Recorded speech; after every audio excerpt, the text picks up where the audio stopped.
So what makes a whiskey something that you regret buying? I mean, for the most part, I think the experience is worth it, even if you maybe overpay a little bit. But I have 5 whiskeys here, and I have a very specific story for why each one is something that I regret buying. I'm your drinking buddy. I have in my glass here number 5, and that is Rabbit Hole Cave Hill. Now this is a 4-grain small batch, but really it's 3 grains. But it's a blend of 70% corn, 10% malted wheat, 10% malted barley, and 10% honey malted barley. So we have 3 grains here, but it says 4 grain because I guess honey malted barley is different than malted barley. Tell me in the comments why that is, because I don't know. But the reason I put this on this list is because it's a perfectly fine whiskey, but it's a little expensive for what you get out of it. And I've had it since 2020, and you can see how much is gone. We're 4 years into this bottle, and it's mostly still here.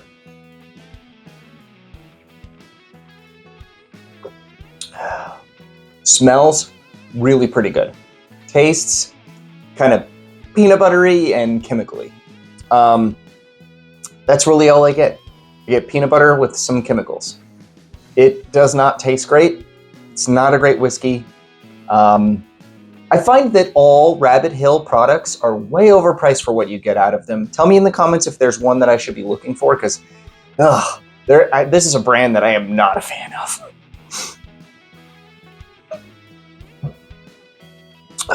Anyway, drinking buddies, before we continue on past bottle 5, I need you guys to go ahead and hit the like button, and please subscribe if you're not a subscriber. And if you're a super fan, consider becoming a channel member. What is a channel member, you might ask? Well, you pay me a couple bucks a month, and you get some perks out of that deal. A Discord that we all talk on every day. This community is great. We share bottle tips with each other. We share samples with each other. We trade samples. We do all kinds of fun stuff over there on Discord. And, I do some perks here on YouTube too. Next up, you guys should have probably known this one was coming. This is just a bottle that I have not been a fan of. I'm a big fan of ASW in general, but this Tire Fire is just a whiskey that I just could... Ugh. The reason it's this far gone is because I did a bunch of experiments with it. I took this whiskey and I put a barrel spiral in it. I put some Earl Grey tea bags in it. That was the best result. And then I put some peaches in it too.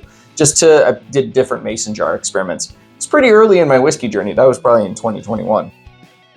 But I still have that much of it because it's just a Tire Fire. I should have known when I saw the name of the bottle. I just wanted a smoky whiskey. I saw Tire Fire and I said, let's do it. It was a mistake. Next up, this is another one that it's been sitting on the shelf so long, it's clearly one that I might never finish. I'm gonna end up giving this bottle away because I was looking through my whiskey and trying to decide what do I regret buying. And a lot of those whiskeys do get given away. I give them away to friends, local subscribers, people that I know. End up with a lot of whiskeys that I just didn't jive with. And this is going to be on the table for the next giveaway for people that I, know. Woodford Reserve Straight Malt Whiskey. Is it a bad whiskey? No. Is it a good whiskey? Also, no. I would rather you not put corn in malt whiskey. I would rather you not do that. I think there's some rye in here too. Just make malt whiskey the way everyone else on earth makes malt whiskey. Or make bourbon, because you're great at making bourbon. Woodford people, you make great bourbon, you make great rye. Let's stick to that, because this is just not for me. Is it terrible? No, it's not even bad. It's decent. It's decent sipper. In fact, this is probably one that would probably taste pretty good mixed. Mixed into an old fashioned, mixed into a cocktail, whatever. I just don't do that very often. I'm more of a neat sipper, so it's just one that's not that much for me. Fans of the channel know this one is coming. This is one of the worst whiskeys I have ever bought. I think it's borderline terrible. And it was $300. And that is just sad. I've had it blind, and it still sucks. It's a terrible whiskey. And $300 is insane. Like, it should be good whiskey for $300. Wild Turkey Master's Keep Voyage. Kurt from SLB Drinks, Trent from SLB Drinks, also hated this bottle. Bourbon of the Week, hated this thing. Brandy Sullivan from Bourbon Real Talk, hated this thing. Was on his worst whiskeys of the year from last year. There's a lot of whiskey tubers out there that hated this bottle. Funny story, actually. I was one of the first people out there with a review of this, and when I said that I got it blind in the flight. It was a blind flight. That's how I generally like to review things. And I got to this one, and I was like, I know what this is, and it's terrible.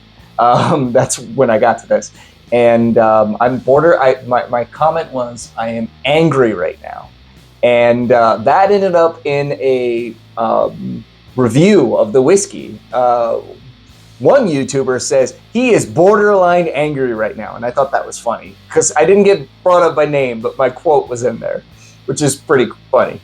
But yeah, this is a terrible whiskey, and it makes me question whether I will buy anything from Wild Turkey over $100 ever again. And when you have a reputation for charging a little bit too much and you deliver a turd like this, the whiskey community is watching you, Wild Turkey, because this is... I hate that whiskey. Anyway, what I did with it, because I hate it so much, I ended up sampling it out. I sampled out the entire bottle. I did some blind flights for my channel members, and I put that in there. Not one person that I sent that whiskey to said it was their favorite in that flight. And the next best whiskey was or the next most expensive whiskey, I should say. It was a barrel bourbon batch, and that one was almost unanimously the favorite of that round. And then a few people picked the McKenna that I threw in there. And I threw the McKenna in there because McKenna is a whiskey that I talk crap about because they can really vary from batch to batch to batch. And yeah, the McKenna that I call a drain pour is better than that whiskey. Anyway, with drinking buddies, that was my extremely long, extremely rude rant. I hope you're still with me. Last up, now this is a weird one because it's not really a whiskey that I don't like. It's actually a whiskey that I love, but I do regret buying it because this Booker is a Boston batch, which is now long empty, is my number one whiskey I regret buying. Why? Until I bought this whiskey, I was content buying Maker's 46. I was content buying like what's the standard Scotch? Glenlivet 12. I was content buying Jim Beam Black Label. Those were whiskeys that I generally bought. Those three. And then I tried this, and I realized that I need more proof. I need more substance. I need more going on in my whiskey. And this channel was basically born out of this specific bottle. So I regret buying it. Why? Because I some days wish I could go back to that world where I could still enjoy just Maker's 46, just Jim Beam Black, and just Glenlivet 12. And I could have a lot more money in my bank account.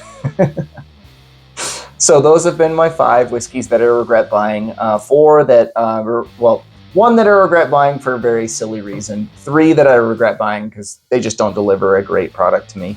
And 1 that is legit terrible. Anyway, drinking buddies, cheers. I really appreciate all of you. Let me know what you think of all of this down in the comments below. And like if you haven't done that yet. Cheers. We'll see you on the next one.